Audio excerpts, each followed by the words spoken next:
Ratusan warga hilang dan ratusan ribu warga lainnya terdampak. Badan Nasional Penanggulangan Bencana mengaku tetap fokus menjalankan operasi pencarian di 13 titik yang tersebar di kabupaten terdampak. Presiden Prabowo Subianto sudah datang melihat kondisi dan menemui korban di Sumatera. Dan sampai hari ini Presiden masih yakin Indonesia mampu dan kuat untuk menghadapi bencana Sumatera. Saya ditelepon banyak pimpinan kepala negara yang ingin kirim bantuan. Saya bilang terima kasih. Concern Anda, kami mampu. Indonesia mampu mengatasi ini.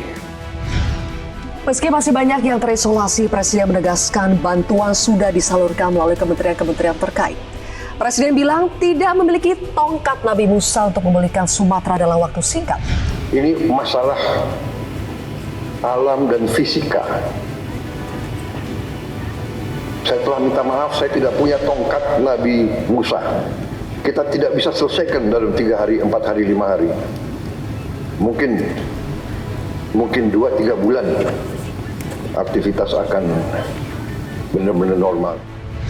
Dalam sidang Kabinet Paripurna 15 Desember lalu, Presiden Prabowo juga memerintahkan Menteri Kehutanan untuk tidak ragu-ragu mencabut izin dan menindak mereka yang melanggar izin pemanfaatan hutan. Menteri Kehutanan Raja Juli Antoni menyatakan telah mencabut 22 perizinan berusaha pemanfaatan hutan (PBPH) dengan luas total 1.012.016 hektar.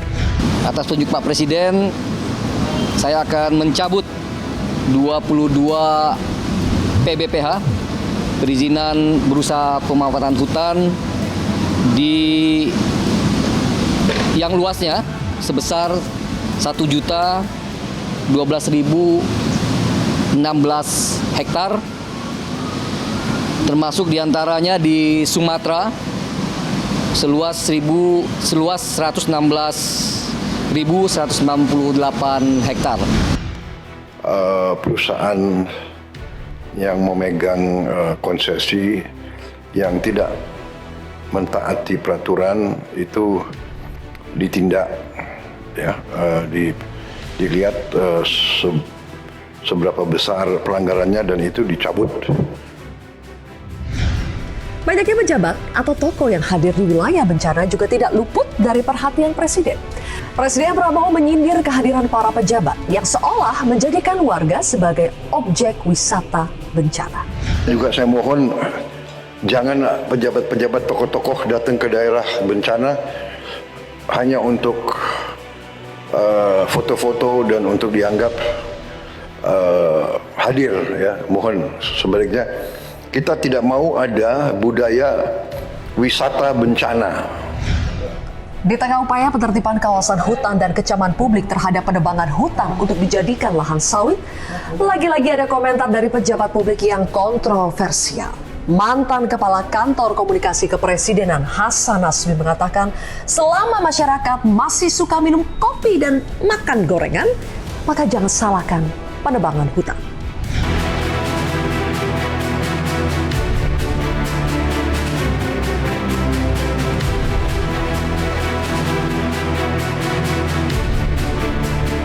Bencana besar yang terjadi di Sumatera kini juga menghantui daerah-daerah lainnya di Indonesia. Cuaca ekstrim yang diperburuk oleh kerusakan lingkungan dan tata ruangan ibarat bom waktu. Satu persatu mulai meledak dan rakyatlah yang jadi korbannya. Memang bukan waktunya kita saling menyalahkan karena prioritas utama adalah membantu korban.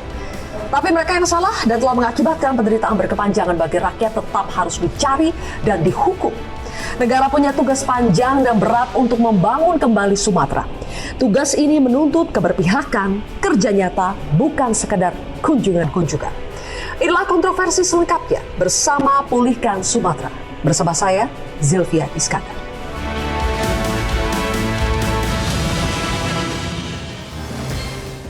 Pemirsa, bersama Pulihkan Sumatera, itulah topik kontroversi pada malam hari ini dan sudah hadir 3 orang narasumber di studio. Saya perkenalkan satu persatu. Di sebelah kiri saya adalah unsur pengarah BNPB, Badan Nasional Penanggulangan Bencana, ada Pak Puji Pujiono. Pak Puji, selamat malam. Selamat malam. Terima kasih sudah hadir. Kemudian juga ada anggota DPR RI Komisi 4, ada Pak Arief Rahman. Pak Arief, selamat malam. Terima kasih sudah hadir. Dan juga ada konten kreator sekaligus influencer Axel Christian. Axel, selamat malam. Selamat malam. Terima kasih sudah hadir. Jadi Axel, berapa hari Saya Aceh? kemarin sempat ada 2 penyaluran dana. Yang pertama itu ke Sumatera Barat selama 1 hari pulang pergi. Oke. Habis itu di tanggal 12 sampai 14, 15 sekitar 3-4 hari di daerah Aceh Tamiang. Oke, jadi baru benar ya pulang Baru dari benar sana. pulang, Masih menyaksikan langsung bagaimana kondisi kurang lebih sekitar 3 minggu bencana melanda wilayah Sumatera. Masih. Oleh karena itu saya ingin tanya ke Pak Puji.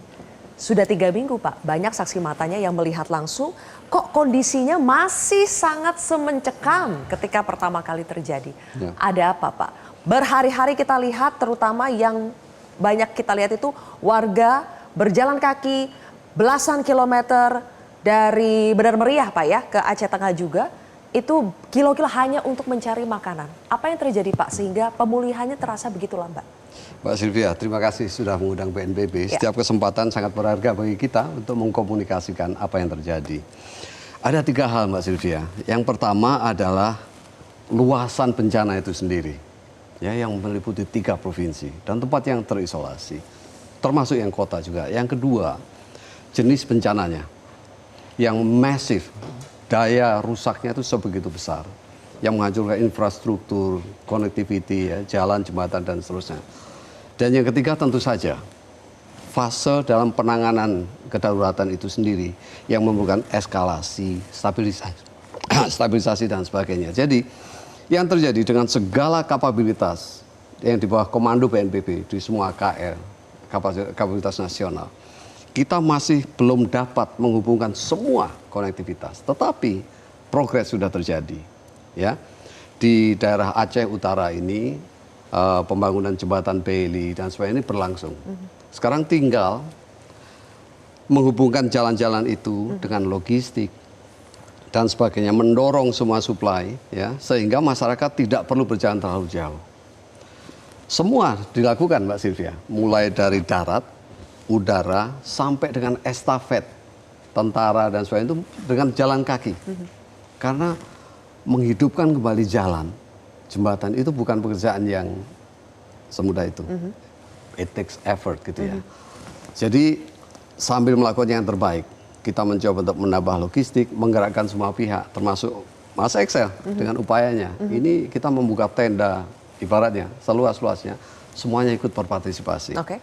Dan masyarakat sendiri dengan upayanya, itu hal yang luar biasa. Dan kami sangat berterima kasih. Jadi Pak Puji, apakah Pak Puji ingin mengatakan bahwa semua daya sumber tenaga itu semua dikerahkan, tapi kondisinya, ini salah kondisinya yang memang berat?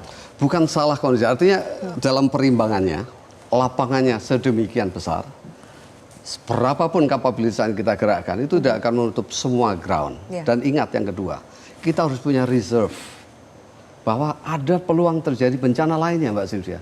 Kalau semua kita arahkan ke sana, ya, ini bukan karena tidak cinta atau apa, nanti kita lihat ada possibility bencana lain terjadi. Kita harus punya kapabilitas, kita terus konsolidasi. Jelajahi cara baru mendapatkan informasi. Download Metro TV Extend sekarang.